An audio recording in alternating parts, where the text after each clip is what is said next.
Thank you for participating in Honor Your Body. Today we will be focusing on compassionate self-care. What does it mean to have compassionate self-care for your body?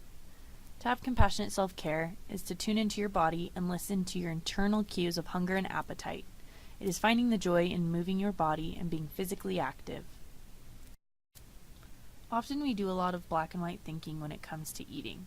We tend to label foods as good or bad and then experience guilty feelings when eating foods on the bad list and pride when we eat foods on the good list. For example, we may label all sweets as bad and all vegetables as good.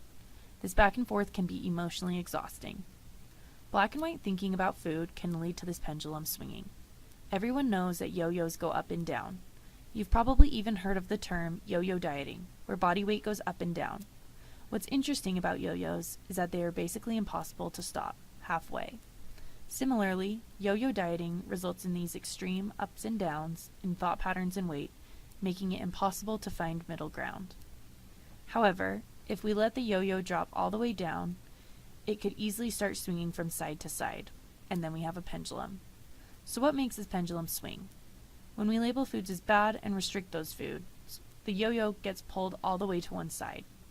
We stay here as long as we can, restricting until one day we give up. What happens to the yo-yo if we let go? It swings to the other side, representing our internal food rebel. We say, "Oh, forget it. I just really want some birthday cake. My diet is over." Then we eat some birthday cake, and since we're off our diet, we may as well have 6 of the other foods we have been missing. Now what happens? Guilt sets in. I feel fat. I shouldn't have eaten that. I really blew it. I'll start my diet again tomorrow. Then restriction, then binge, then restriction, then binge. And then the swinging continues. However, if we don't pull as far over to the food police side and begin restricting, perhaps we won't swing so far over to the food rebel side, and we'll find this happy, nice middle ground. If you stop pulling on the yo-yo, it will eventually stop swinging. It won't stop swinging immediately. It takes time to lose momentum, and in the same way, it may take years to rid ourselves of dieting mentally.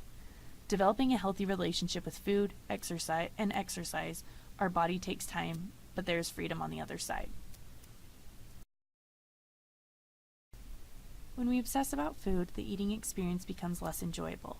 We will now talk about internal versus external cues. Most children are born to eat in response to cues.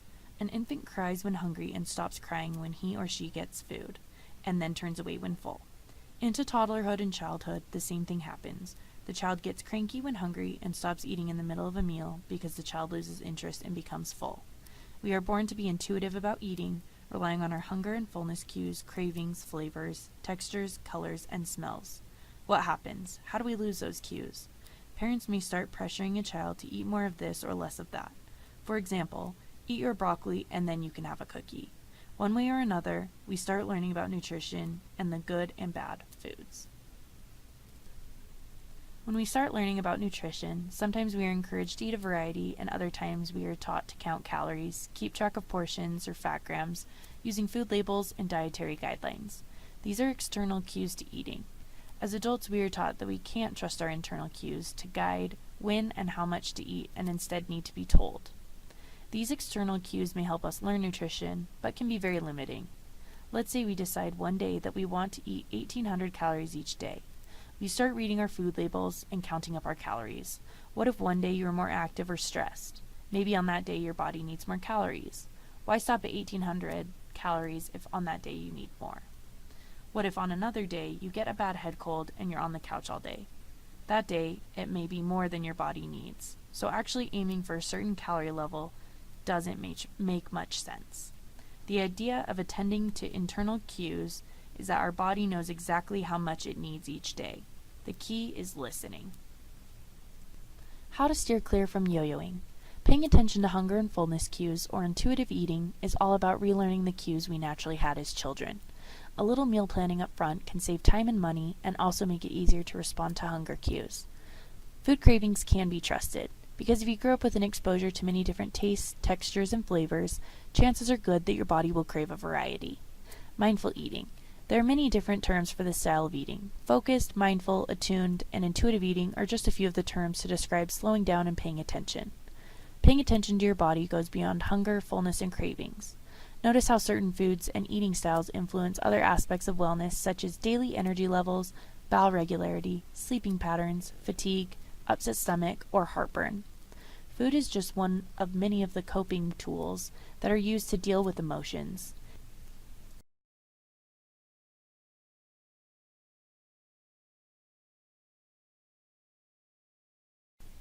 As mentioned before, we need to relearn our cues we naturally had as children. This hunger fullness scale is one strategy some find useful in starting to pay attention to hunger, going into a meal or snack, satisfaction during a meal or snack, and fullness at the end. Using a scale like this, 1 is ravenously hungry or starving, and 10 is uncomfortably full or stuffed. Everybody has different cues for hunger and fullness, and it's a matter of figuring out your own cues. Respecting and honoring our hunger cues involves eating regularly throughout the day, just when we start to feel hungry, but before we become starving. Respecting and honoring our fullness cues involves checking in with our fullness and satisfaction during meals and finding a comfortable stopping place. We want to aim to be somewhere between gently hungry to comfortably full to avoid overeating and starving ourselves. When we don't respond to these hunger and fullness cues, it's important to stay curious and non-judgmental. In other words, no need to turn this into a dieting rule. Start by being more aware and allow for flexibility. As much as possible, it is helpful to keep your cupboards and fridge from becoming bare. You can do this by planning ahead. Where will I be the next time I get hungry? What food will be available? Do I need to bring something along? It all starts at the grocery store. Figure out how you like to do your grocery shopping. Some people like to go every day, others less often. Whatever your preferred style, go with a little plan. Figure out some meals you like to make and make a shopping list with what you will need to make those meals. Don't overthink the nutrition part of this. Just think quick and easy meals with a few food groups included. It's important to pay attention to cravings and satisfy cravings. Permission to eat all foods allows us to explore cravings without judgment. Like previously stated, cravings can be trusted. Sometimes we go to the grocery store and we avoid buying certain foods we're craving because we believe they are bad for our health. However, those cravings usually don't dissolve on their own, they usually intensify. It may feel like you only crave foods that are high in fat, salt, sugar, or calories, but the truth is that you probably crave a lot of different foods. If you were raised being fed a variety of foods, your taste buds have probably adapted, and therefore you most likely crave a variety. When we give ourselves permission to eat all foods, those foods often lose their power over us. This might sound too good to be true. Perhaps you're thinking, if I satisfied my cravings, I'd eat all sorts of food that my body doesn't need. Yes, it might at first, but then what happens is when you tell yourself you can eat those foods at any time, you realize you don't crave them as often as you thought. For example, what typically happens on a road trip. You eat out a lot. If you're like me, it's fun at first to maybe stop at a few different restaurants and try out different foods that you don't normally eat. And then over time, it sort of gets old. Do you ever start craving foods from home that you're used to? I usually start craving salads when I'm on a road trip.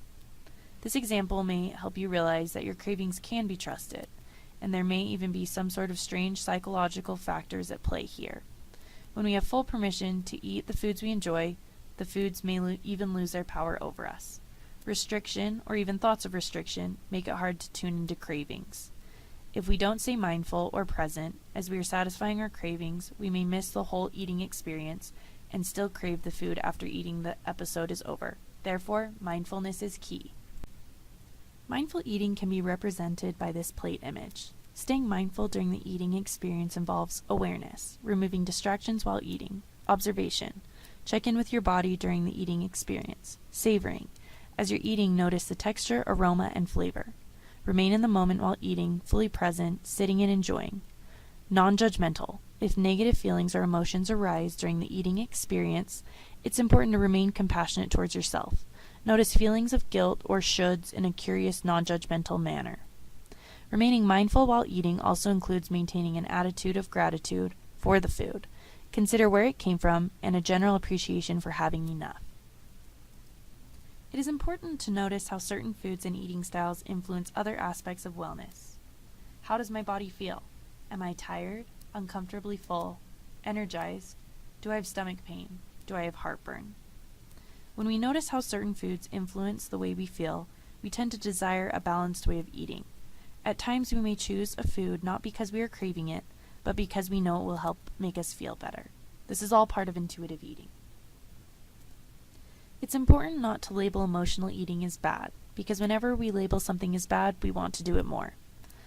What are some different types of emotions that lead people to eat when they aren't physiologically hungry? For some of us, the experience of eating makes us feel better. It might reduce anxiety, make us happy when we are sad, or fill a void of loneliness or boredom. Often the emotions are very complicated. You may start eating because you're bored, but then continue eating because the food is helping you cope with a certain emotion. Instead of trying to rid of emotional eating as a coping tool, try to find a different way to cope when you're feeling anxious, annoyed, sad, depressed, happy, frustrated, etc. Some of us like to vent to a friend, others like to journal, meditate, go for a walk, take a nap, or watch a funny movie. Allow food to be one of those tools, and whenever you choose to eat as a way of coping, try to remain mindful during the eating experience. Please take a moment and pause the video and select all that are true.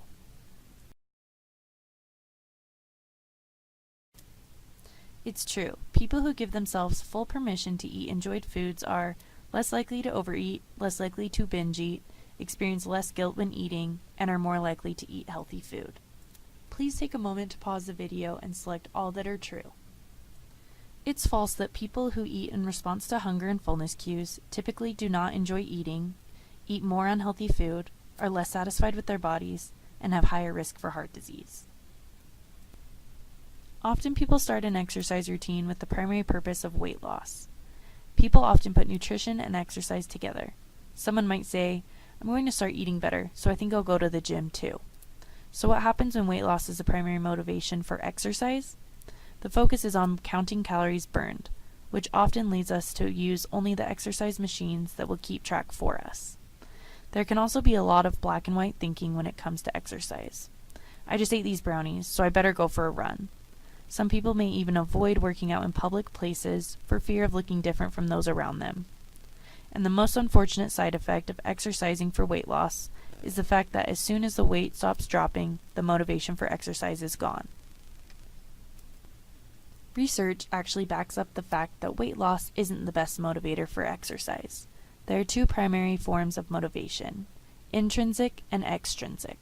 Intrinsic motivation is motivation that comes from internal reward, such as enhanced mood, decreased stress, enjoyment from the activity, and improved sleep. These rewards are often experienced during or immediately after the activity. Extrinsic motivation is motivation that comes from external rewards. External rewards are not typically immediate, such as weight loss, improved muscle tone, or even setting up a reward system of money or gifts to motivate. While extrinsic rewards may help motivate someone to get started on an exercise routine, research shows that those who exercise regularly are able to shift focus from extrinsic motivation to intrinsic motivation. In other words, extrinsic motivation may get us started, but unless we focus on intrinsic motivation for exercise, we may easily wane from being regularly active. Shown are some examples of intrinsic forms of motivation. These motivators have actually been proven to be benefits of exercise. The next time you're debating whether to go for a walk, it may be helpful to think of a few immediate benefits you may experience if you decide to go. For example, you may think, if I go for a walk with a friend, I'll be able to spend time with him or her, plus I might be less stressed later that afternoon, and I know I always feel better about myself when I'm physically active. Just like with nutrition, people often get hung up on the details. Black and white thinking types of statements people make are, oh, if I don't go for an hour, what's the point? Or if I don't break a sweat, then does it really even count? Maybe instead of exercise, call it body movement. Don't worry about doing the right activities for the right amount of time. Just find activities that are fun and mix it up.